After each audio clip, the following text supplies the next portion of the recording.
Selamat pagi, selamat bertemu kembali. Sudah lama saya tidak menyapa Anda ya. Kali ini saya ingin membicarakan tentang visi di perguruan tinggi. Dalam pengalaman saya sebagai asesor, saya sering membaca visi dari sebuah perguruan tinggi. Kalau saya bicara tentang perguruan tinggi, itu berarti bisa saja di institusinya, atau di fakultas, atau bahkan di level program studi ya. Nah, visi ini biasanya menarik, menunjukkan sesuatu yang ideal yang ingin dicapai ya, baguslah pokoknya. Nah, namun pada kenyataannya, cukup banyak dari perguruan tinggi yang ternyata, apa yang mereka lakukan itu tidak sejalan, tidak sesuai dengan, visi yang mereka nyatakan tadi. Jadi sekarang pertanyaannya sebetulnya seberapa penting sih visi tadi bagi perguruan tinggi yang bersangkutan? Visi itu ibaratnya mimpi atau cita-cita bagi perguruan tinggi. Ya, jadi sesuatu yang sangat diinginkan, sesuatu yang ingin dicapai di masa yang akan datang. Nah, sebagai sebuah, cita-cita tadi, semestinya visi itu bisa memberikan, dorongan yang kuat ya, memunculkan kekuatan dari dalam diri perguruan tinggi tadi, ya, yang kemudian membuat, dirinya itu mau dan, bersedia untuk melakukan banyak hal ya, untuk mencapai, mimpi atau cita-citanya tadi, mewujudkan visinya tadi, ya. Nah, jadi ketika sebuah perguruan tinggi itu mampu, menginternalisasikan visinya, maka apa yang dia lakukan itu akan sejalan, akan konvergen, akan mengarah pada, pencapaian visi tadi. Nah, inilah yang, semestinya, dibangun oleh perguruan tinggi. Untuk bisa menghasilkan, langkah atau gerak secara bersama-sama tadi, mencapai visi tadi, maka, setiap elemen dari, perguruan tinggi itu harus punya, pandangan yang sama ya, punya semangat yang sama begitu. Tidak bisa kemudian, visi itu hanya dimiliki oleh, sebagian, elemen saja ya, visinya pimpinan saja misalkan, tidak bisa ya. Jadi dari mulai pimpinan sampai ke, dosen, mahasiswa ya, dan elemen-elemen yang lain itu, mereka harus harus, punya punya visi dan semangat yang sama tadi. Baru kemudian gerak langkah yang seiring, seirama tadi bisa dibangun. Nah, untuk itu tentu saja di dalam, menyusun visi tadi itu perlu, kesepahaman bersama, ya, perlu kesepakatan bersama. Visi tidak bisa disusun hanya oleh beberapa orang, saja dan kemudian, meninggalkan yang lain, ya. Jadi semua elemen ya, itu harus terlibat, harus, merasa, memiliki, visi tadi, ya. Nah, di dalam hal ini kemudian, bagaimana mekanisme penyusunan, visi tadi itu menjadi penting, ya. Nah, bagaimana caranya? Nah, sebagai sebuah, pedoman untuk melangkah menuju ke masa depan, maka, baik, stakeholders internal ya, maupun eksternal itu penting untuk dilibatkan di dalam penyusunan visi.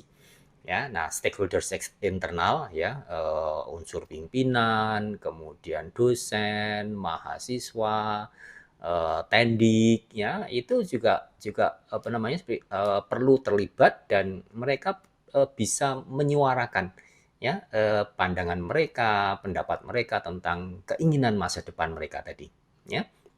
Nah, ini yang kemudian dibicarakan. Nah, tapi, selain itu juga, perguruan tinggi perlu mendengar, suara-suara dari, stakeholders eksternal, ya, pengguna lulusannya, mitra-mitra kerjasamanya, alumninya, begitu. Nah, mengapa stakeholders eksternal ini perlu untuk didengar, suaranya? Karena, visi tadi itu tidak bisa, apa namanya, dibangun dalam satu lingkungan yang eee steril, yang soliter begitu, ya. Kemana perguruan tinggi melangkah, apa yang mereka inginkan, itu tentu saja harus dikaitkan dengan konteks ya, dengan kondisi sekelilingnya, dengan keinginan dari penggunanya ya, dengan harapan dari mitra-mitranya begitu ya. Sehingga kemudian gerak langkah perguruan tinggi tadi itu bisa, sejalan dalam, ekosistem di mana dia itu berada, ya. Nah, inilah yang nanti akan membuat, upaya untuk pencapaian visi, tadi itu menjadi, terdukung oleh, elemen-elemen yang lain di sekitar perguruan tinggi. Dan ini penting, karena tanpa dukungan dari tadi, stakeholders baik internal maupun eksternal tadi, itu, biasanya upaya pencapaian visi tidak akan berjalan dengan lancar. Ya, jadi keterlibatan stakeholders ini penting ya di dalam, membangun, menyusun, visi dari perguruan tinggi. Salah satu kelemahan yang banyak dilakukan oleh, perguruan tinggi di dalam, pelibatan stakeholders baik internal dan eksternal tadi, itu adalah prosesnya itu cenderung, formalitas saja begitu ya. Jadi, dalam beberapa kali melakukan asesmen itu, saya mendapatkan keterangan bahwa mereka sudah, mengundang stakeholders, baik internal maupun eksternal ya, kemudian melakukan FGD dan kemudian di sana muncul, usulan-usulan, muncul pandangan-pandangan yang itu kemudian diangkat, dianggap sebagai masukan bagi penyusunan visi tadi. Ya sebetulnya tidak keliru sih, hanya saja, saya merasa bahwa, pendekatan yang, formal semacam itu tuh kurang mampu untuk menangkap secara real ya, sebetulnya apa keinginan dan harapan dari stakeholders tadi, ya pandangan mereka tuh yang sebenarnya itu seperti apa. Kadang-kadang yang semacam itu tidak muncul dalam suasana yang formal. Kadang-kadang justru malah, melalui dialog informal ya, dalam sebuah forum yang, santai ya, bertemu dalam suasana yang, tidak terkungkung oleh batas-batas formal. Nah, dalam interaksi semacam itu kadang-kadang justru, keinginan dan harapan itu bisa muncul dengan lebih tulus, dengan lebih, sebenarnya begitu. Nah, menurut saya justru hal-hal semacam inilah yang penting untuk ditangkap begitu, ya. Nah, jadi, maksud saya adalah, pimpinan perguruan tinggi itu, jangan hanya sekedar bergantung pada mekanisme formal saja. Oke, mekanisme formal silakan dijalankan, tetapi, kemampuan untuk menangkap, keinginan dan harapan yang sifatnya itu tersirat, yang sifatnya itu tidak muncul secara eksplisit, itu juga penting. Ya, jadi kalau misalkan katakan pimpinan perguruan tinggi bertanya kepada dosen, kepada mahasiswa gitu ya, "Apa keinginan kalian? Apa harapan kalian?" Ya, kadang-kadang jawaban yang diberikan itu adalah jawaban yang formal begitu, tetapi kadang-kadang itu tidak mencerminkan apa yang sebenarnya mereka inginkan, ya. Nah ini mungkin, tips dari saya adalah, cobalah untuk juga menjaring, hal-hal yang sifatnya itu informal, sesuatu yang sifatnya itu tidak eksplisit secara muncul, tapi itu ada, kelihatan begitu ya. Menyusun visi itu gampang-gampang susah ya, karena ada beberapa elemen yang itu perlu muncul di dalam, rumusan visi kita. Yang pertama dan yang paling penting tentu saja adalah ciri atau identitas, perguruan tinggi ya. Karena, visi ini kan sebetulnya juga mencerminkan siapa perguruan tinggi tersebut. Nah ini harus kelihatan. Yang kedua adalah, tujuan masa depan itu apa, ya, dan ini dikaitkan dengan, lingkungan di mana perguruan tinggi tadi berada. Jadi visi itu tidak hanya sekedar berbicara tentang apa yang menjadi keinginannya, tetapi juga target ya, makna eksistensi dari perguruan tinggi itu bagi, dunia di sekitarnya itu seperti apa.